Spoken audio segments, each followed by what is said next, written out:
कोकणातील प्रत्येक अपडेट जाणून घेण्यासाठी आजच माझे कोकणच्या सोशल मीडिया प्लॅटफॉर्मला लाईक, फॉलो आणि सबस्क्राईब करा. नमस्कार, मी प्रणाली भोसले. माझे कोकणच्या प्राईम टाइम बुलेटिनमध्ये आपल्या सर्वांचं मनपूर्वक स्वागत करते. बुलेटिनला सुरुवात करण्याआधी पाहूयात हेडलाईन्स. मुंबई गोवा महामार्गावर भीषण अपघात, दुचाकीची कंटेनरला जोरदार धडक, 25 वर्षीय युवकाचा जागीच मृत्यू. अलिबागमध्ये पोलीस कर्मचाऱ्याची आत्महत्या, गळफास घेऊन संपवले जीवन, रायगड पोलीस दलात खळबळ. लहरी हवामानाचा जांभूळ पिकाला फटका, अवकाळी पावसामुळे फळगळ वाढली, जांभूळ उत्पादकांचे मोठे नुकसान. आणि 26 मे पासून जलपर्यटनाला ब्रेक, वॉटर स्पोर्ट्स आणि स्कुबा डायव्हिंग बंद, सिंधुदुर्ग किल्ला प्रवासी वाहतूक देखील थांबणार. पाहुयात सविस्तर वृत्त. मुंबई गोवा महामार्गावरील इरवाडी फाटा परिसरात झालेल्या भीषण अपघातात एका दुचाकीस्वार युवकाचा मृत्यू झाला आहे. मंगळवारी रात्री 11:30च्या सुमारास ही दुर्घटना घडली. मिळालेल्या माहितीनुसार सिद्धेश कैलास कोळी, वय वर्ष 25, राहणार रामवाडी समर्थनगर पेण, हे आपल्या होंडा शाईन दुचाकीवरून घरी जात होते. यावेळी JSW सिमेंट प्लांटजवळ मुंबई गोवा लेनवर उभ्या असलेल्या अज्ञात कंटेनरला त्यांच्या दुचाकीची जोरदार धडक बसली. या अपघातात सिद्धेश कोळी यांच्या डोक्याला आणि चेहऱ्याला गंभीर दुखापत झाली. त्यांना तातडीने उपचारासाठी हलवण्यात आले होते, मात्र उपचारापूर्वीच त्यांचा मृत्यू झाला. या प्रकरणी गणराज गजानन कोळी यांनी पेण पोलीस ठाण्यात फिर्याद दिली असून अज्ञात कंटेनर चालकाविरोधात गुन्हा दाखल करण्यात आला आहे. पुढील तपास पोलीस उपनिरीक्षक विक्रम नवरखेडे करत आहेत.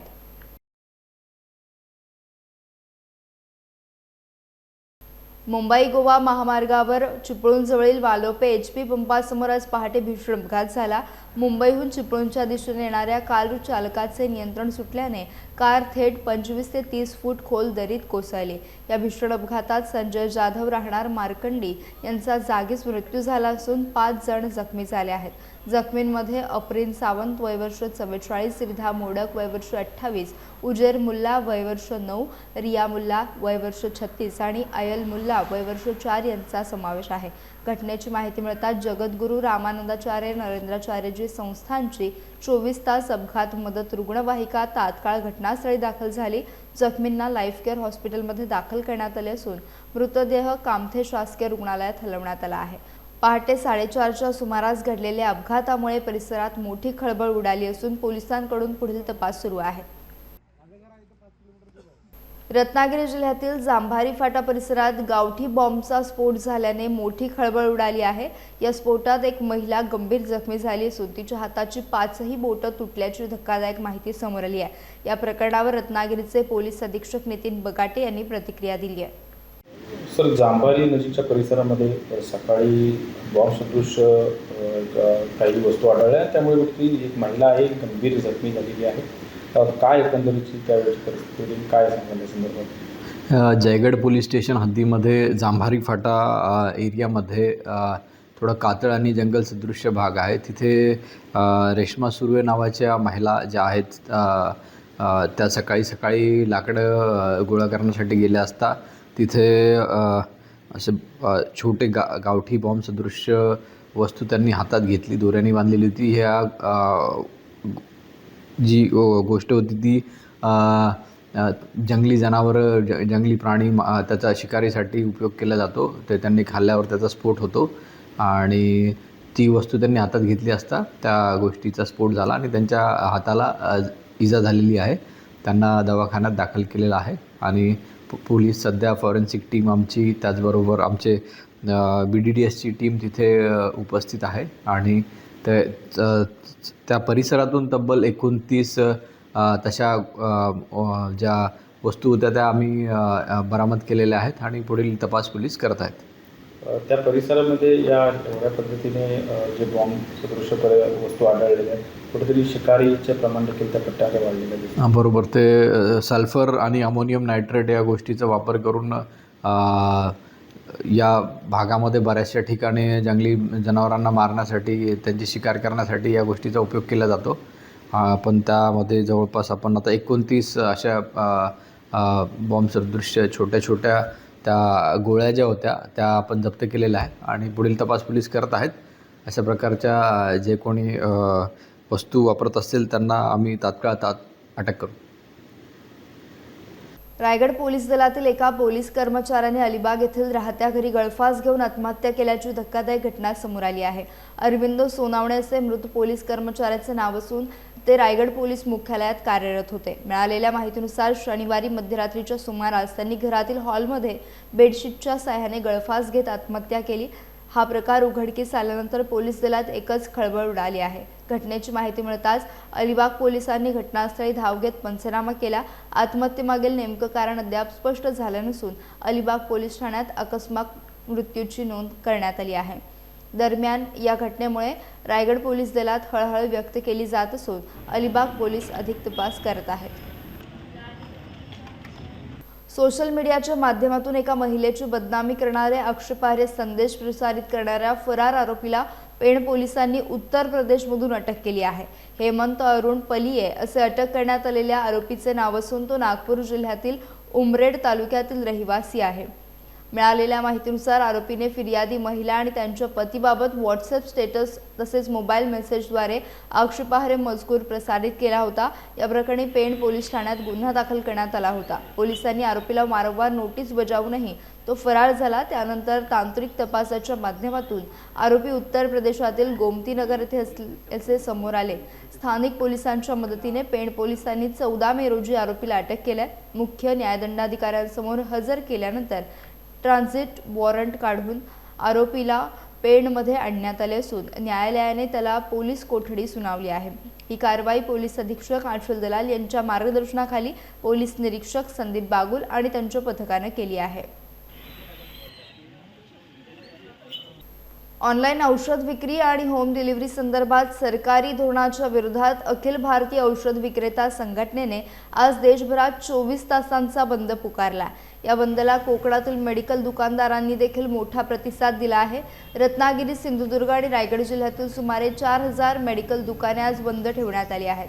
केवळ रत्नागिरी जिल्ह्यातच तब्बल 750 मेडिकल दुकाने बंद असल्याची माहिती अखिल भारतीय औषध विक्रेता संघाचे कोकण विभाग उपाध्यक्ष उमेश शिंदे यांनी दिली. सरकारकडून ऑनलाईन औषध विक्री आणि होम डिलिव्हरीसाठी दिल्या जाणाऱ्या विशेष सवलतींमुळे पारंपरिक मेडिकल व्यवसाय धोक्यात येत असल्याचा आरोप औषध विक्रेत्यांनी केला आहे. दरम्यान या बंदमुळे काही ठिकाणी नागरिकांची गैरसोय झाल्याचे चित्र पाहायला मिळालं. मात्र औषध विक्रेत्यांनी आपल्या मागण्यांकडे सरकारने तातडीने लक्ष द्यावे अशी मागणी केली आहे. काय सांगाल ऑनलाईन औषध मागण्यासंदर्भात या ठिकाणी संप पुकारलेला आहे. याचा असणार आहे का? ऑनलाईन औषधं हे DPCO ॲक्टप्रमाणे येत नाहीत. त्याला पहिला आमचा आक्षेप आहे आणि सरकार त्याला कायदेशीर परवानगी देत आहे. त्याला आमचा विरोध आहे. त्या DPCO ॲक्टकडे हा व्यवसाय केला जातो आणि आम्हाला जर का 20 आणि 10% मार्जिन मिळत असेल आणि हे लोक 30 ते 40% कसे काय विकू शकतात, डिस्काउंट देऊ शकतात, हा आमचा प्रश्न आहे. आणि ह्याच्यामध्ये ऑनलाईनद्वारे नशेची औषधं तरुण पिढीमध्ये फार मोठ्या प्रमाणात विक्री केली जाते. तरुणांचं आरोग्य धोक्यात येत आहे आणि ह्या ऑनलाईनच्या डिस्काउंट पद्धतीमुळे आणि ऑनलाईनच्या ह्याच्यामुळे जवळ 12.5 लाख भारतातील 12.5 लाख लोकांचं कुटुंब त्यांच्या अवलंबून सगळ्या कामगार वर्गाचं हे पोटावर पाय येण्याची शक्यता आहे. सरकार आमचं म्हणणं ऐकून घेण्याच्या तयारीत नाही. त्यामुळे हा लक्षवेधीकरता आम्ही 1 दिवसाचा बंद केला आहे. सरकारने आमच्या मागण्या पूर्ण केल्या नाहीत तर आम्ही पुढे बेबंद संपाचा विचार करू. मुंबई गोवा राष्ट्रीय महामार्गावर दिवसेंदिवस वाहतुकीचा ताण वाढत असताना आता अवैध पार्किंगची समस्या गंभीर बनली आहे. महाड ते पोलादपूर दरम्यान महामार्गालगत मोठ्या प्रमाणात ट्रक, डंपर आणि कंटेनर रस्त्याच्या कडेला उभे राहत असल्याने अपघाताचा धोका वाढला आहे. महामार्गालगत असलेल्या हॉटेल आणि धाब्यांबाहेर चालकांकडून अवजड वाहने थेट सर्व्हिस रोडवर पार्क केली जातात. त्यामुळे वाहन चालकांना रस्त्याचा अंदाज येत नसून अनेक ठिकाणी अपघाताची शक्यता निर्माण होते. काही दिवसांपूर्वी चांडवे परिसरात झालेल्या भीषण अपघातात 2 जणांचा मृत्यू झाला होता. मात्र त्यानंतर ही परिस्थिती फारशी बदललेली नाही. स्थानिक नागरिकांनी वारंवार सूचना देऊनही अवैध पार्किंग थांबत नसल्याने संताप व्यक्त केला जात आहे। विशेषतः रात्रीच्या वेळी सर्व्हिस रोडवर उभ्या असलेल्या वाहनांमुळे स्थानिकांना ये-जा करणे देखील कठीण होत असल्याची तक्रार आहे। वारंवार पोलीस तात्पुरती कारवाई करत असले तरी कायमस्वरूपी उपाययोजना होत नसल्याचा आरोप नागरिक करतात। त्यामुळे महामार्गावरील अवैध पार्किंगवर तातडीने कठोर कारवाई करण्याची मागणी आता जोर धरते आहे। मुंबई गोवा राष्ट्रीय महामार्गावर मागील काही दिवसापासून अपघाताचे सातत्य वाढत असलेले चित्र आपल्याला पाहायला मिळत आहे। मुंबई गोवा राष्ट्रीय महामार्गावरून मोठ्या प्रमाणामध्ये ट्रकची वाहतूक या ठिकाणी मोठ्या प्रमाणात पाहायला मिळते। ट्रक, डंपर त्याचबरोबर कंटेनर या ठिकाणी वाहतूक करत असतात। मात्र हे ट्रक महाड पोलादपूर दरम्यान आपला अड्डा बनवत असल्याचे पाहायला मिळत आहे। महाड पोलादपूर दरम्यान अवैधपणे पार्किंग होत असल्याचे चित्र सध्या महामार्गावर पाहायला मिळत आहे। बेशिस्तपणे होत असलेल्या पार्किंगमुळे अपघातांचे मोठ्या प्रमाणामध्ये आता वाढ झालेली पाहायला मिळत आहे। वाहतूक पोलीस देखील याकडे दुर्लक्ष करत असून तात्पुरती कारवाई ही वाहतूक पोलीस करत असल्याचे चित्र सध्या पाहायला मिळत आहे। आपण आज पाहू शकता, आपण मुंबई गोवा महामार्गाजवळ आहोत। मुंबई गोवा महामार्गावर आपण पाहू शकता, मुंबई गोवा महामार्गाच्या शेजारी सर्व्हिस रस्त्याला या ठिकाणी अवैधपणे अशी वाहन या ठिकाणी ट्रक चालकांनी पार्किंग केलेलं आहे। त्यामुळे रस्त्यावरून येणाऱ्या सर्व्हिस रस्त्यावरून जाणाऱ्या नागरिकांना, प्रवाशांना या ठिकाणी रस्त्याचा अंदाज येत नसल्यामुळे अपघात घडत आहेत। त्याचबरोबर महामार्गावर देखील रस्त्याच्या बाजूला काही वाहने या ठिकाणी पार्किंग करत आहेत। मात्र महामार्गावरून वेगाने जाणारी वाहने यांना रस्त्याचा अंदाज येत नसल्यामुळे अपघात घडत आहेत। त्यामुळे वाहतूक पोलिसांनी आता याकडे मोठ्या प्रमाणात लक्ष देणे गरजेचे आहे। काही दिवसापूर्वी चांडवे येथे अशा पार्किंगमुळे, अवैध पार्किंगमुळे एक अपघात घडला होता। त्यामुळे या ठिकाणी आता वाहतूक पोलिसांनी तातडीने कारवाई करून या वाहन चालकांवर आता लगाम लावणे गरजेचे बनलेले आहे। देवेंद्र दरेकर, नाईक। नवी मुंबई विमानतळावर उतरणाऱ्या इंडिगो एअरलाइन्सच्या विमानात मराठीत उद्घोषणा करण्यात आली नसल्याने महाराष्ट्र नवनिर्माण सेनेने आक्रमक भूमिका घेतली आहे। नवी मुंबई आणि रायगड जिल्ह्यातील मनसे कार्यकर्त्यांनी इंडिगो एअरलाइन्सच्या कार्यालयासमोर आंदोलन करत कंपनी प्रशासनाला जाब विचारला। महाराष्ट्रात सेवा देताना मराठी भाषेला प्राधान्य देणे आवश्यक असून मराठी भाषेचा अवमान सहन केला जाणार नाही असा इशारा मनसे पदाधिकाऱ्यांनी दिला आहे। यावेळी मनसेचे प्रवक्ते गजानन काळे यांनी इंडिगो प्रशासनावर जोरदार टीका केली। महाराष्ट्रातील प्रवाशांशी संवाद साधताना मराठी भाषेचा वापर करणे ही संबंधित कंपन्यांची जबाबदारी असल्याचं त्यांनी स्पष्ट केलं आहे। दरम्यान भविष्यात अशा घटना पुन्हा घडल्यास अधिक तीव्र आंदोलन छेडण्यात येईल असा इशारा देखील मनसेकडून देण्यात आला आहे। नवी मुंबई आंतरराष्ट्रीय विमानतळ हे महाराष्ट्रात आहे की महाराष्ट्राच्या बाहेर आहे? नवी मुंबई विमानतळावरून इंडिगो व्यवस्थापनाची जी काही विमानं उडतात त्याच्यामध्ये फक्त हिंदी आणि इंग्रजी या दोनच भाषेत उद्घोषणा होतात। महाराष्ट्राची राजभाषा मराठी आहे। या मराठी भाषेला आत्ताच काही वर्षांपूर्वी अभिजात भाषेचा दर्जा दिलाय। मग इंडिगो व्यवस्थापन याला माज का, हा प्रश्न महाराष्ट्र नवनिर्माण सेना म्हणून आम्ही विचारतो। आज हा करंटेपणा का केला जातो इंडिगो व्यवस्थापन? लवकरच उद्घोषणा मराठीत झाली पाहिजे, मुळात इंग्रजी आणि मराठीतच झाली पाहिजे। हिंदीची गरज काय? व्यवस्थापनाला आम्ही पुढचे 24 तास देतोय, अन्यथा महाराष्ट्र नवनिर्माण सेना या विषयासाठी आपल्या पद्धतीने व्यवस्थापनाला धडा शिकवेल। पंढरपूर आंबडवे राज्य महामार्गाचे गेल्या 3 ते 4 वर्षांपासून सुरू असलेले काम अद्याप अनेक ठिकाणी अपूर्ण अवस्थेत असल्याचे चित्र पाहायला मिळत आहे। बहुतांश काम पूर्ण झाल्याचा दावा केला जात असला तरी अनेक भागात खड्डे, उखडलेले रस्ते आणि धुळीचं साम्राज्य असल्याने वाहन चालक आणि प्रवाशांना मोठा त्रास सहन करावा लागतोय। या महामार्गावर आतापर्यंत अनेक अपघात घडले असून संबंधित यंत्रणा आणि लोकप्रतिनिधी दुर्लक्ष करत असल्याचा आरोप स्थानिक नागरिकांकडून केला जात आहे। काही ठिकाणी सुरक्षेसाठी आवश्यक फलक नाहीत तर बाजूची कामे देखील अर्धवट अवस्थेत असल्याने प्रवास धोकादायक बनला आहे। दरम्यान काही दिवसातच पावसाळ्याला सुरुवात होणार असल्याने नागरिकांची चिंता वाढली आहे। पावसाळ्यात खड्डे, चिखल आणि पाण्यामुळे परिस्थिती आणखीन गंभीर होण्याची शक्यता व्यक्त केली जात आहे। त्यामुळे रखडलेली कामे तातडीने पूर्ण करावीत अशी मागणी स्थानिकांकडून जोर धरते आहे। अशी झालेली आहे की हा रस्ता जेव्हा चालू केला तिथपासून सांगतात आम्ही चांगला व्यवस्थित पद्धतीने करू करू करू म्हणून काहीच करत नाहीत। इथे कितीक वेळा ह्या खड्ड्यांमुळे ॲक्सिडेंट होत आहेत आणि या रस्त्याची माती येऊन किती जणांची ॲक्सिडेंट झालीत तरी देखील हे कॉन्ट्रॅक्टर आहे ते काही दखल घेत नाहीत। जेणेकरून इथल्या आमच्या जाण्याची सुविधा आहे ती देखील बरोबर केलेली नाही आहे त्यांनी।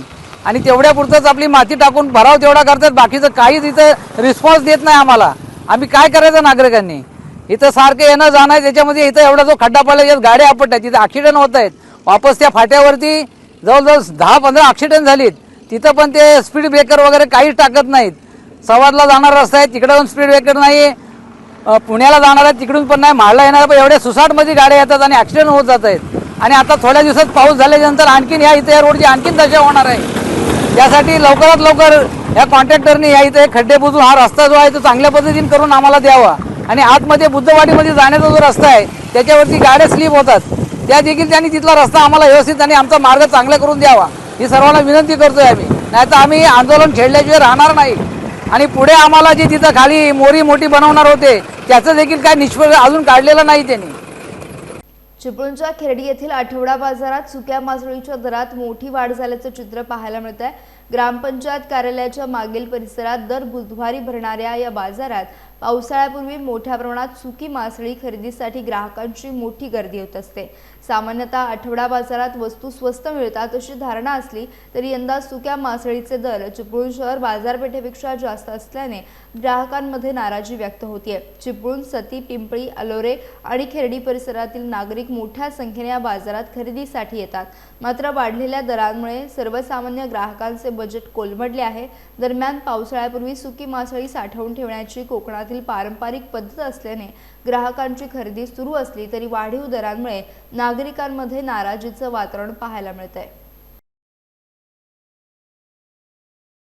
रायगड जिल्ह्यात वाढत्या रस्ते अपघातांच्या पार्श्वभूमीवर रायगड पोलीस प्रशासनाने हेल्मेट वापराबाबत विशेष जनजागृती मोहीम सुरू केली आहे. दुचाकी चालकांकडून हेल्मेटचा वापर टाळला जात असल्याने अपघातांमध्ये मृत्यूचं प्रमाण वाढत असल्याची गंभीर बाब समोर आली आहे. रायगडच्या पोलीस अधीक्षक अचल दलाल यांनी नागरिकांना भावनिक साथ घालत हेल्मेटचा वापर करा असे स्पष्ट आवाहन केले. घरातून बाहेर पडताना स्वतःच्या आणि कुटुंबाच्या सुरक्षिततेसाठी हेल्मेट अत्यावश्यक असल्याचं त्यांनी सांगितलंय. उपलब्ध आकडेवारीनुसार 2025 मध्ये रायगड जिल्ह्यात मोटार अपघातांमध्ये 110 जणांचा मृत्यू झाला होता, तर 2026 मध्ये आतापर्यंत 61 जणांना जीव गमवावा लागला आहे.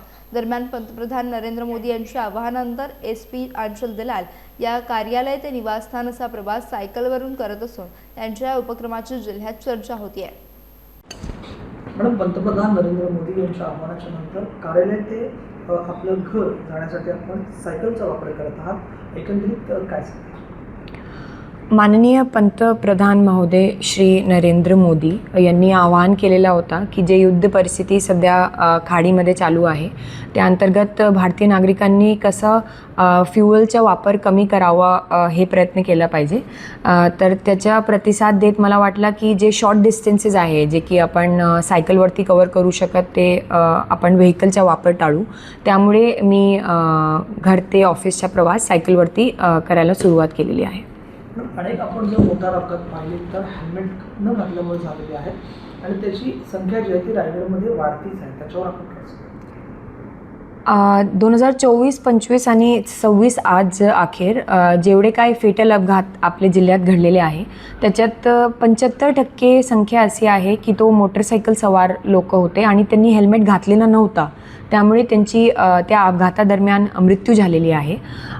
यामुळे आपण सगळ्यांना माझी कळकळीची विनंती आहे की ज्यावेळी आपण दुचाकी सवार करून घरातून बाहेर पडताय तर नक्की हेल्मेटचा वापर करा.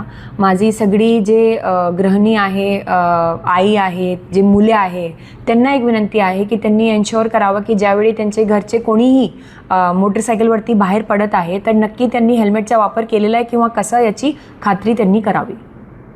सिंधुदुर्ग जिल्ह्यातील जांभूळ पिकाला यंदा लहरी हवामानाचा मोठा फटका बसलाय.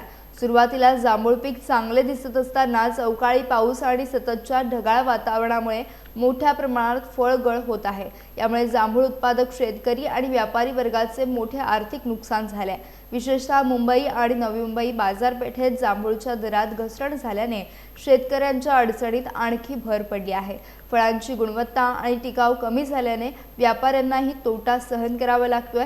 दरम्यान हवामानातील सततच्या बदलामुळे फळबाग उत्पादकांमध्ये चिंतेचं वातावरण निर्माण झालंय.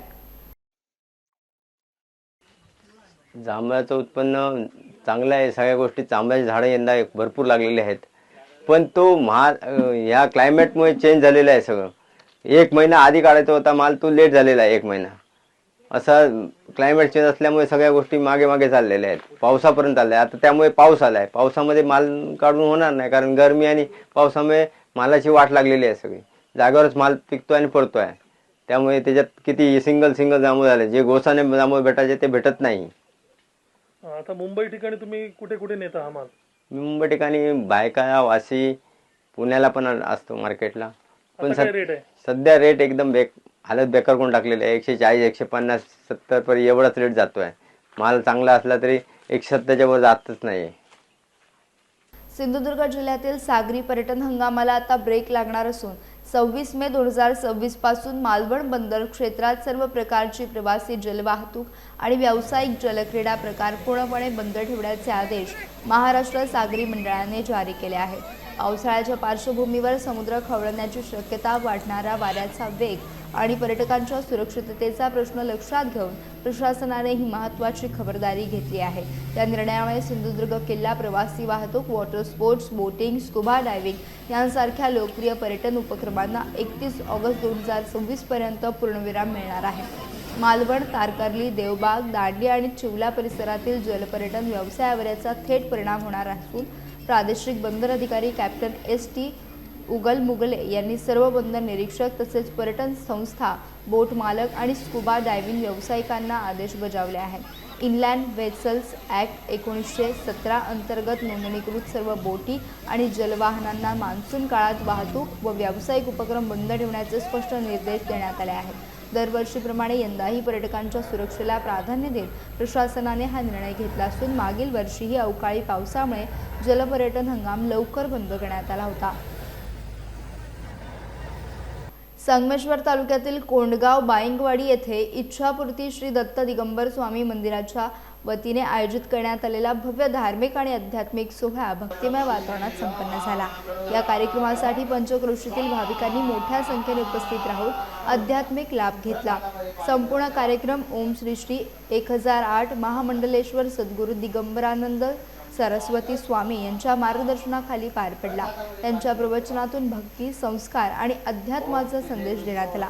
2 दिवस चाललेल्या या धार्मिक सोहळ्यात श्री सत्यदत्त पूजन, शिवपिंडीवर बिल्वपत्र अभिषेक, दत्तयज्ञ, सामूहिक पारायण, हरिपाठ, भजन, महाआरती तसेच महाप्रसादाचे आयोजन करण्यात आले होते. मंत्रोच्चार आणि धार्मिक विधींमुळे संपूर्ण परिसर भक्तिरसात न्हाऊन निघाला होता. कार्यक्रमाच्या यशस्वी आयोजनासाठी मंदिर पदाधिकारी, सावंत बंधू, ग्रामस्थ आणि कार्यकर्त्यांनी विशेष मेहनत घेतली. अशा धार्मिक कार्यक्रमांमुळे समाजात सकारात्मक ऊर्जा निर्माण होत असल्याची भावना उपस्थित भाविकांनी व्यक्त केली. खेड तालुक्यातील तुळशी बुद्रुक सुतारवाडी येथील श्री शनी मंदिरात 16 मे रोजी शनेश्वर जयंती महोत्सव मोठ्या भक्तिभावात आणि उत्साहपूर्ण वातावरणात संपन्न झाला. सोमवती अमावस्येच्या निमित्ताने आयोजित करण्यात आलेल्या धार्मिक सोहळ्यासाठी परिसरातील भाविकांनी मोठ्या संख्येने उपस्थिती लावली होती. परमपूज्य सद्गुरू भक्तराज महाराज यांच्या कृपाछायेखाली तसेच परमपूज्य शिष्य सद्गुरू मदन महाराज यांच्या आशीर्वादाने हा उत्सव पार पडला. भाविकांच्या सुख समृद्धीसाठी आणि विश्वशांतीच्या हेतूने विविध धार्मिक कार्यक्रमांचे आयोजन करण्यात आले होते. यामध्ये शनी अभिषेक, शनी यज्ञ, सद्गुरूंच्या पादुकांचे पूजन, नवग्रह पूजन, देवता स्थापना तसेच पालखी मिरवणूक आणि नामस्मरण कार्यक्रम पार पडले. दुपारी शनी भगवान जन्मोत्सव साजरा करण्यात आला तर महाप्रसादाचा लाभ हजारो भाविकांनी घेतला. या धार्मिक सोहळ्यासाठी श्री बुंबादेवी मंदिर ट्रस्ट मुंबई यांचे विशेष सहकार्य लाभले. कार्यक्रम यशस्वी करण्यासाठी आयोजक आणि ग्रामस्थांनी विशेष मेहनत घेतली.